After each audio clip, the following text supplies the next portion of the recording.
O último convite, uma mensagem de esperança, capítulo 9. Palmas para o autor. Leia a primeira frase da Bíblia. Ela não começa com afirmações sobre o amor e a salvação de Deus. Em vez disso, inicia com as seguintes palavras: No princípio criou Deus os céus e a terra. Gênesis capítulo 1, verso 1. Isso acontece porque todos os outros ensinos, a morte de Jesus, o conflito cósmico, a condição pecadora do ser humano, a queda da humanidade, o juízo, só fazem sentido porque Deus criou o mundo. Caso contrário, como seria? Em um universo sem Deus, a morte de Jesus na cruz seria apenas o fim de mais um judeu condenado pelos romanos. Em um universo sem Deus, o que a ideia do juízo final significa? Quem faria o julgamento? Qual seria a recompensa e o castigo? Em um universo sem Deus, qual seria a boa nova além da realidade que vivemos? Lutamos, sofremos, morremos e então vamos embora para sempre, assim como todas as lembranças de nossa existência. Que boa nova, não é mesmo? É por isso que a Bíblia começa com a verdade que fundamenta todas as outras verdades bíblicas, a saber, o Evangelho eterno, o juízo, o conflito cósmico, a queda e tudo o que as Escrituras ensinam. Essa verdade é a que apresenta Deus como nosso Criador, contrariando a ideia moderna de que a vida aqui na Terra surgiu por acaso, sem qualquer propósito. A vida começa com o que deveria ser a verdade óbvia, de que a vida em toda a sua beleza e complexidade foi criada por Deus. Viagem no tempo. Embora as mensagens dos 3 anjos sejam destinadas especificamente para os últimos dias, o tempo em que vivemos, elas apontam de volta para os 6 primeiros dias da criação, a criação da vida na Terra. O vocábulo usado por João na primeira mensagem angélica provém do Antigo Testamento. Nesse caso específico, as palavras da mensagem angélica, adorem aquele que fez o céu, a terra, o mar e as fontes das águas, derivam do 4º mandamento, isto é, lembrem-se do dia de sábado para o santificar. 6 dias você trabalhará e fará toda a sua obra, mas o 7º dia é o sábado dedicado ao Senhor teu Deus. Não fará nenhum trabalho nesse dia, nem você, nem o seu filho, nem a sua filha, nem o seu servo, nem a sua serva, nem o seu animal, nem o estrangeiro das tuas portas para dentro. Porque em 6 dias o Senhor fez os céus e a terra, o mar e tudo o que neles há, e ao 7º dia descansou. Por isso o Senhor abençoou o dia de sábado e o santificou, conforme lemos em Êxodo capítulo 20, versículos de 8 a 11. Êxodo 20 diz: Porque em 6 dias o Senhor fez os céus e a terra e o mar. A primeira mensagem angélica diz: Adorem aquele que fez o céu, a terra e o mar. Apocalipse 14:7 faz referência direta ao 4º mandamento, o qual, por sua vez, alude diretamente à criação. As últimas palavras do 4º mandamento: Porque em 6 dias o Senhor fez os céus e a terra, o mar e tudo o que há neles, e ao 7º dia descansou. Por isso o Senhor abençoou o dia de sábado e o santificou. Êxodo capítulo 20, versículo 11, vem expressamente do relato da criação em Gênesis. E Deus abençoou o 7º dia e o santificou, porque nele descansou de toda a obra que, como Criador, tinha feito. Gênesis capítulo 2, versículo 3.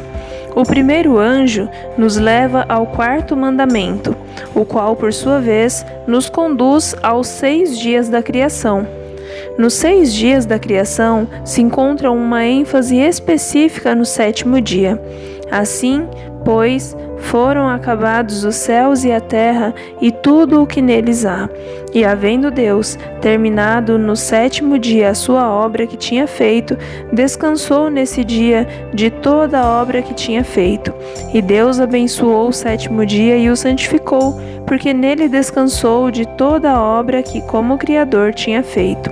Gênesis capítulo 2, versos 1 a 3.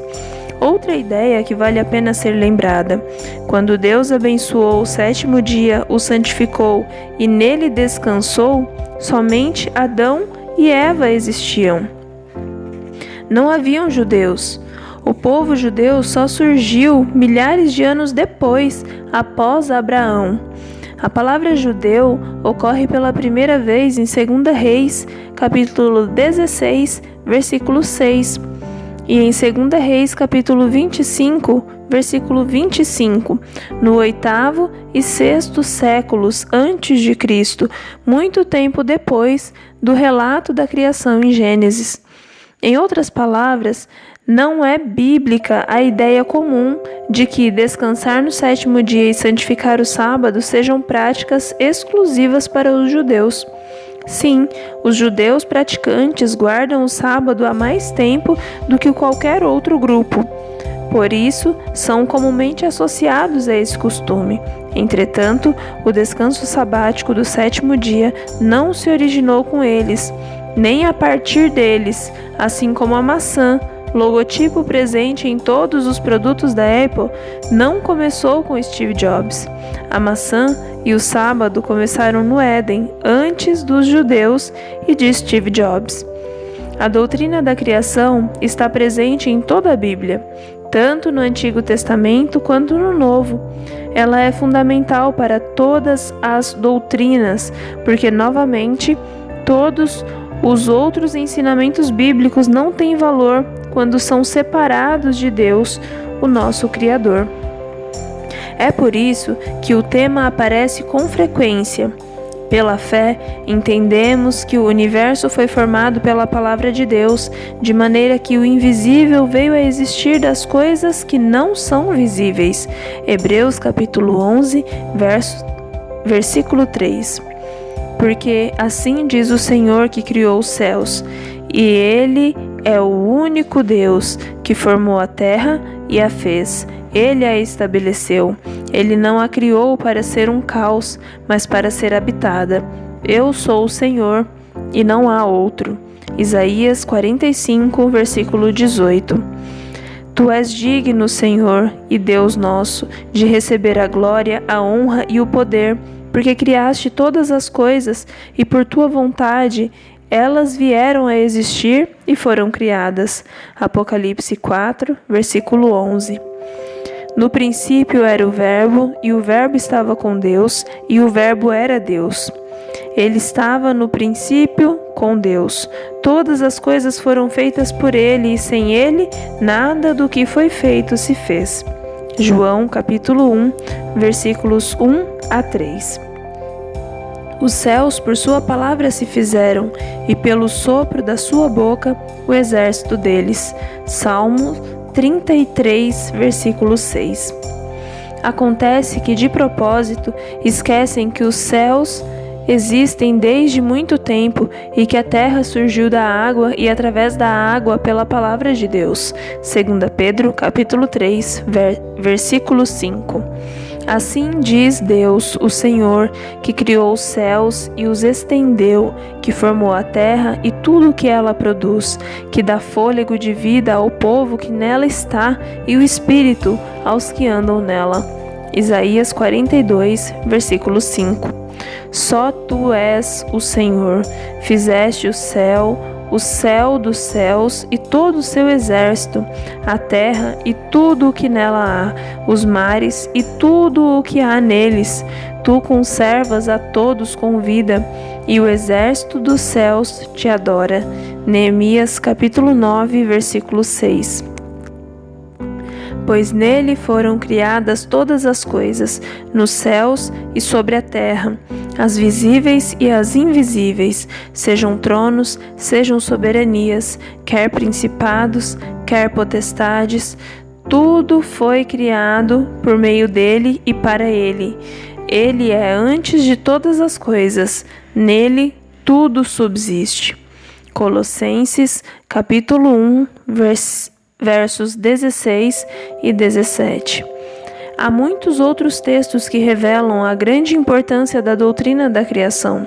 Aliás, essa doutrina é tão importante que somos orientados a passar 1/7 de nossa vida toda semana, sem exceção, nos lembrando dela, algo que não somos instruídos a fazer por nenhuma outra doutrina. Por quê? Porque, novamente, nenhuma outra doutrina faz sentido caso Deus não seja aceito como nosso Criador. Junto a não matarás, não adulterarás e não furtarás, está o mandamento de se lembrar do dia de sábado. Em 1/7 de nossa vida, devemos nos lembrar de que Deus, somente Deus, é o Criador. Como é fascinante também que a primeira coisa da Bíblia considerada santa não seja um altar nem um monte, mas um segmento de tempo, o 7º dia. E Deus abençoou o 7º dia e o santificou, porque nele descansou de toda a sua obra, que como Criador tinha feito.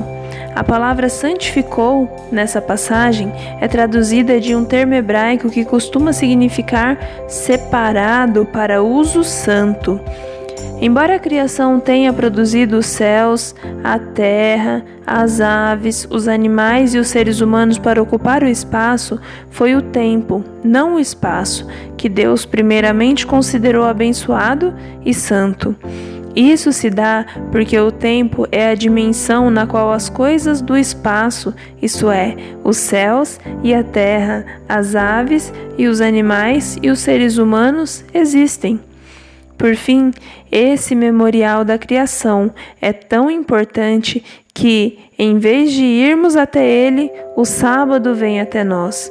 Uma vez por semana, a mais de 1.600 km/h, a velocidade aproximada da rotação da Terra ao redor do próprio eixo, o sábado circula o globo, iniciando ao pôr do sol e partindo do acaso seguinte. O 7º dia varre todo o planeta a cada semana como uma imensa onda de purificação. Jamais precisamos procurá-lo, esse dia sempre nos encontra. Logo, nessa mensagem de advertência sobre o fim do mundo, a palavra de Deus nos leva de volta ao início do mundo e, de maneira específica, àquele que nos criou. Somos instruídos não só a temê-lo e a dar-lhe glória, mas também a adorá-lo.